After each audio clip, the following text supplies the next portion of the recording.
Serviteurs d'Allah, il est de la responsabilité de chaque parent de préserver au capital de leurs enfants qui est la religion. L'objectif pour lequel ils ont été créés et qu'ils ne laissent pas leurs enfants aller sur Internet, sur Facebook, sur YouTube, sur Twitter, suivre n'importe quel égaré. Car c'est l'outil aujourd'hui qui est utilisé par les égarés.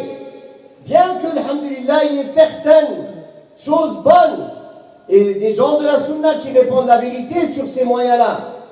Mais quand ce n'est pas contrôlé, quand on laisse un jeune homme libre aller sur n'importe quel de ces moyens de communication, de ces moyens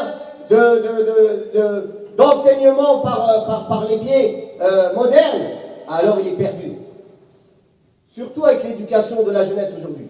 Ils veulent tout connaître de leur propre personne. Si tu lui dis ne fais pas, il va aller faire. Tu lui dis ne suis pas ces gens-là, ne regarde pas, il va dire je vais me faire ma propre opinion. Je vais aller regarder de mes propres yeux. Je vais moi-même juger. Ya miskin, quel élément, quelle connaissance tu as pour juger? La seule chose que tu vas gagner, c'est des poisons qui vont entrer dans ton cœur, alors que Allah Ta'ala t'interdit d'écouter ces gens-là. Allah te demande de partir des groupes ou des endroits où il y a des innovateurs ou des égarés qui parlent sur la religion d'Allah, de les délaisser.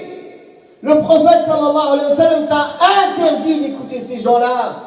Les gens de la sunna sont d'accord depuis le début jusqu'à aujourd'hui qu'il est une obligation pour tout musulman de ne pas écouter les innovateurs, de ne pas s'asseoir avec eux, de ne pas leur donner d'importance, de ne pas apprendre chez eux, de les délaisser, de les détester pour Allah.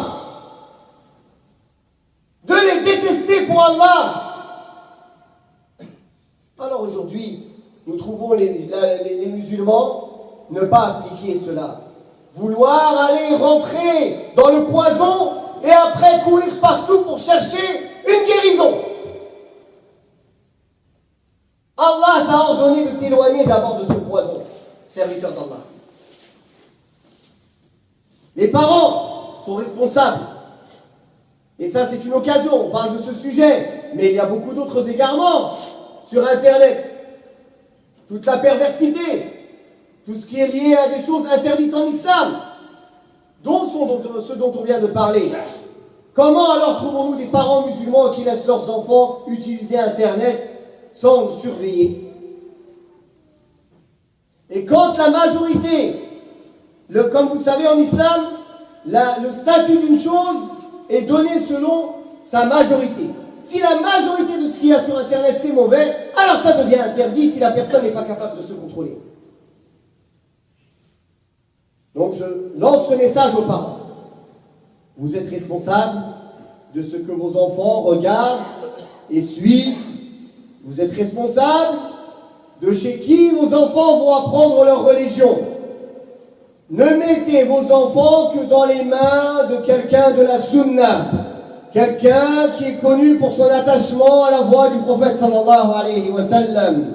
Quelqu'un de reconnu pour sa connaissance et son engagement dans le chemin du bien. Et non pas des inconnus. Le deuxième message, il est dirigé vers la jeunesse. Hommes et femmes. Mes frères et mes sœurs, mes enfants, craignez Allah. Craignez Allah subhanahu wa ta'ala. Et sachez que cette jeunesse qu'Allah tabaraka wa ta'ala vous a donnée, vous serez questionnés auprès d'Allah sur cela. Comme le messager d'Allah sallallahu alayhi wa sallam a dit, les pas d'une personne ne passeront pas jusqu'à ce qu'il soit questionné sur 4 choses. Et parmi celles-là, sa jeunesse. Sa jeunesse, en quoi il l'a dépensée, en quoi il l'a perdue ou passée. Cette jeunesse, qui quand elle est utilisée à bon escient, peut être la cause de la sauver de quelqu'un, et peut-être la cause qu'une personne soit un des meilleurs auprès d'Allah, et peut-être la cause que cette personne soit sous l'ombre du trône d'Allah le jour où il n'y a d'ombre que la sienne, comme on connaît tous le hadith, que parmi les 7 qui seront ombragés, le jour où il n'y a d'ombre que l'ombre du trône d'Allah subhanahu wa ta'ala, un jeune qui a grandi dans l'adoration d'Allah. Mes frères et mes sœurs, craignez Allah, délaissez tous ces moyens qui sont la cause de votre perte.